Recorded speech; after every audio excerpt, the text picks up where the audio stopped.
Say it's again another day during the week. Welcome to your afternoon pause, and it's still raining, so I miss going doing stuff on my roof because, well, first of all, when I go on my roof, it means it's a little warmer, and it's nice to go outside. Period. But like Todd, my husband, said this morning, the trees are happy, so we got to look at the positive in things, right?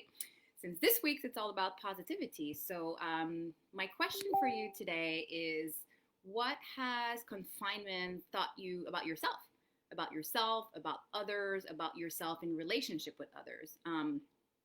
There's a great quote from Einstein that says, "Once you stop learning, you start dying." And in some sense, it might feel like this for some people.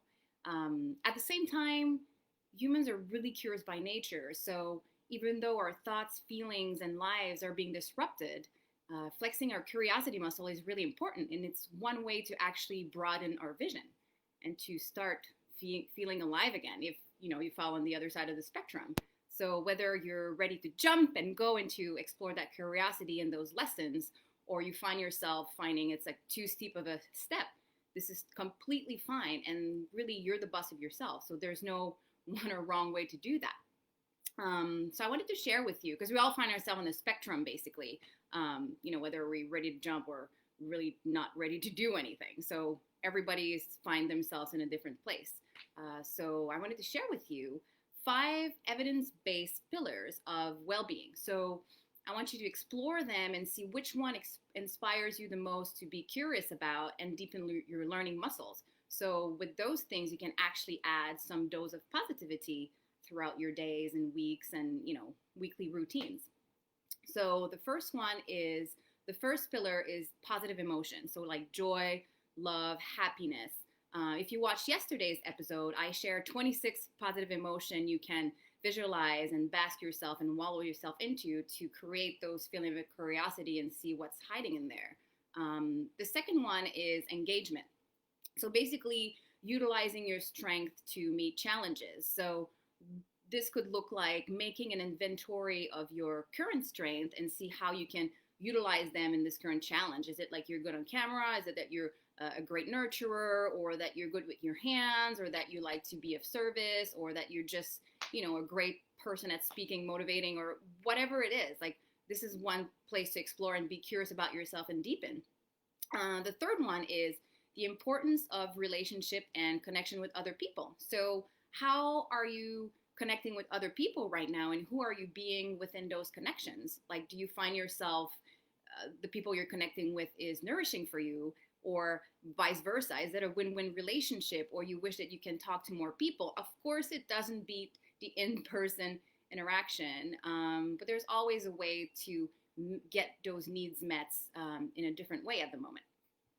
The fourth pillar is meaning and purpose. So is basically feeling as your life work is connected to your purpose and meaning. So I know it's challenging for a lot of us, especially entrepreneurs or people who have lost their jobs. So maybe it's not the pillar to focus on right now, but it's also a place you can explore. Do you have other interests? Are some of your current hobbies could become a small business, or is it a hobby that you enjoy spending time with and it creates nice peace of mind for you? So I'm not saying that a hobby can create meaning and purpose, but sometimes it does. For example, I love cooking, and I feel so on top of the world when I cook and I feed my friends, and I cook for them, and I miss that so much. I miss inviting you in.